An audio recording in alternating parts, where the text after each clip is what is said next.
देखो, अगर आपने एनयूएस में 10वीं क्लास में या 12वीं क्लास में एडमिशन ले रखे हो और आप ये जानना चाहते हो कि 10वीं क्लास में एक सब्जेक्ट में पास होने के लिए हमें कितने मार्क्स लाने होंगे, या फिर अगर आपने 12वीं क्लास में एडमिशन ले रखे हो और आप ये जानना चाहते हो कि 12वीं क्लास में एक सब्जेक्ट में पास होने के लिए हमें कितने मार्क्स लाने होंगे, तो इस वीडियो में हम जान लेते हैं। और ये बिल्कुल न्यू वीडियो है, जो अभी न्यू गाइडलाइंस आई है एनयूएस की तरफ से पासिंग मार्क्स क्राइटेरिया को लेकर, वो चीज़ आपको मैं यहाँ पे बताने वाला हूँ। तो आप लोग जान लो कि आपको 10वीं क्लास में एक सब्जेक्ट में पास होने के लिए कितने मार्क्स चाहिए और 12वीं क्लास में एक सब्जेक्ट में पास होने के लिए कितने मार्क्स चाहिए, मिनिमम कितने मार्क्स यहाँ पर आपको लाने होते हैं पास होने के लिए एक सब्जेक्ट में। ये चीज़ें यहाँ पर आप लोग समझ लो।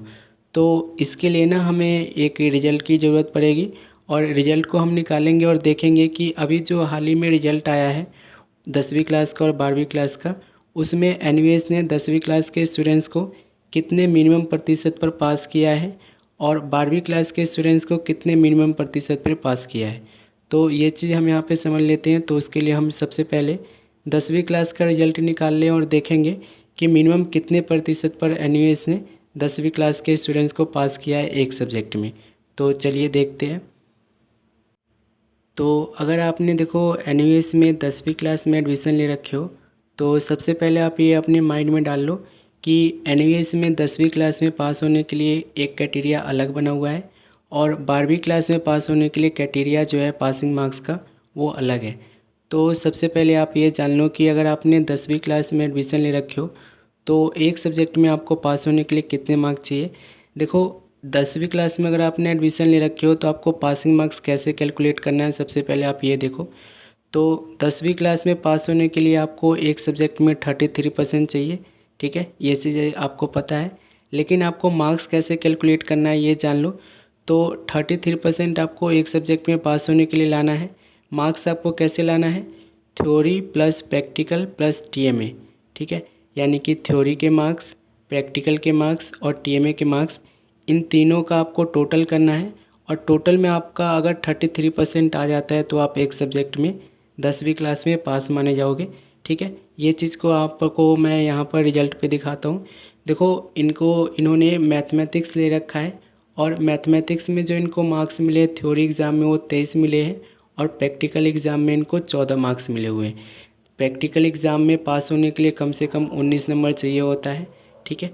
और ये प्रैक्टिकल एग्ज़ाम में फ़ेल है, लेकिन इनका टोटल जो मार्क्स बना है ना, यहाँ पर आप देखोगे 44 बना है, यानी कि इनको थ्योरी एग्ज़ाम में 23 मिला हुआ है और प्रैक्टिकल में इनको 14 मिला हुआ है, टीएमए में इनको 7 नंबर मिला हुआ है। इन तीनों का टोटल जो इनका बनना है वो 44 बनना है और ये पास है, ठीक है।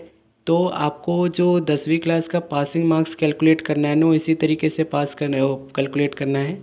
Theory plus practical plus TMA equal to 33% आपके आने चाहिए। अगर आपने 10वीं क्लास में एडमिशन ले रखे हैं तो आपको theory plus practical plus TMA आपको 33% लाने हैं हर सब्जेक्ट में, ठीक है, तब जाकर आप पास माने जाओगे। इसी तरीके से हम 12वीं क्लास का देख लेते हैं कि आपको 12वीं क्लास में एक सब्जेक्ट में पास होने के लिए कितने मार्क्स चाहिए। तो अगर आपने 12वीं क्लास में एडमिशन ले रखे हो तो 12वीं क्लास में आपको एक सब्जेक्ट में पास होने के लिए आपको थ्योरी में 33% अलग से लाना है और प्रैक्टिकल एग्ज़ाम में 33% आपको अलग से लाना है। इन दोनों में आपको 33% लाना कंपलसरी है। बाई चांस आप देखो, अगर आप थ्योरी एग्ज़ाम में 33% ले आते हो और प्रैक्टिकल एग्ज़ाम में अब्सेंट रहते हो या 33% नहीं ला पाते हो, तो उस केस में भी आप फेल ही माने जाओगे। जैसे कि यहाँ पर मैं आपको एग्ज़ाम्पल के तौर पर दिखाने वाला हूँ। यहाँ पर देखो, इन्होंने ना ये अप्रैल 2022 में एग्ज़ाम दिया था और ये फेल थे पहले। फेल वाला आपको मार्कशीट में इनका दिखाऊंगा अभी। तो ये देखो, इनका डिजी लॉकर पर ये फेल वाला मार्कशीट अवेलेबल है। मैं आपको फेल वाला मार्कशीट इसलिए दिखा रहा हूँ ताकि आप लोग वीडियो को अच्छे से समझ सको। यहाँ पर आप देखोगे तो इनको जो मार्क्स मिले हुए हैं ना ज्योग्राफी में और पॉलिटिकल साइंस में, पोल साइंस में, या आप देखोगे पोल साइंस में इनको जो यहाँ पर प्रैक्टिकल एग्ज़ाम इनका हुआ नहीं था, लेकिन पोल साइंस में इनका जो थ्योरी में मार्क्स मिला हुआ है वो 19 मार्क्स मिला हुआ है। जबकि 12वीं क्लास में एक सब्जेक्ट में पास होने के लिए कितने मार्क्स चाहिए, 33% चाहिए थ्योरी एग्ज़ाम में, ठीक है।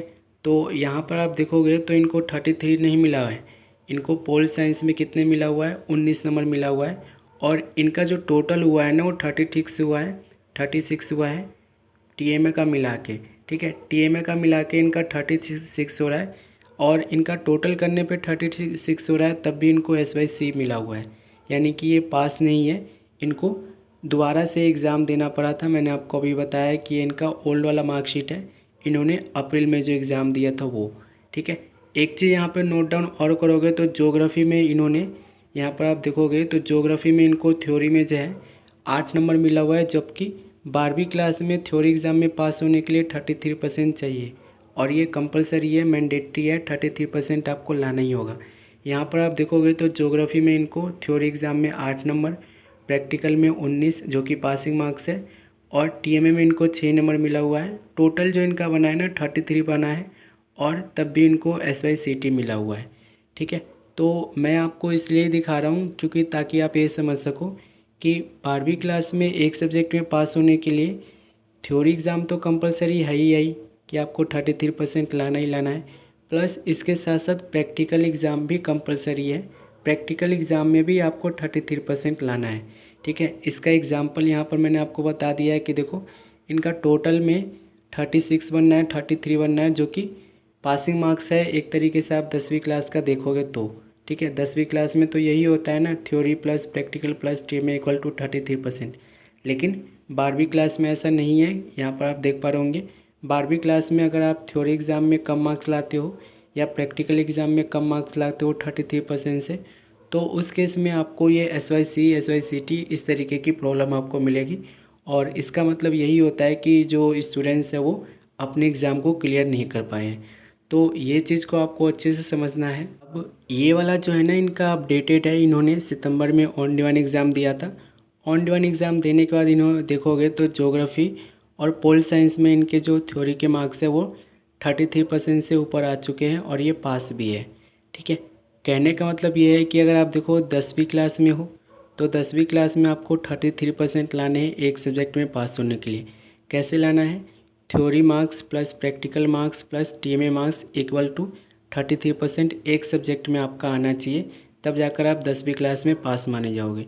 लेकिन 12वीं क्लास में ऐसा नहीं है। 12वीं क्लास में पास होने के लिए आपको 33% लाना है थ्योरी एग्ज़ाम में भी, 33% लाना है आपको प्रैक्टिकल एग्ज़ाम में भी, ठीक है। टीएमए के जो मार्क्स है आपके परसेंटेज आपको इंक्रीज़ करके देंगे, बाकी टीएमए का कोई रोल नहीं है यहाँ पे, ठीक है। ऐसा नहीं है कि टीएमए आपको मिस करना है, परसेंटेज आपको इंक्रीज़ करके देगा। लेकिन पास होने के लिए ना आपको 33% थ्योरी एग्ज़ाम में लाना है और प्रैक्टिकल एग्ज़ाम में भी आपको 33% लाना है। इस चीज़ को माइंड में डाल लो, ठीक है। बाकी देखो कुछ भी अगर आपको इसमें कन्फ्यूज़न है, कुछ समझ में नहीं आता है, तो उस केस में आप लोग मुझे कमेंट कर सकते हो, इंस्टाग्राम पे मुझे कांटेक्ट कर सकते हो। आप लोग को मैं पूरी तरह से हेल्प करूँगा, ठीक है। तो मिलते हैं अगले वीडियो में।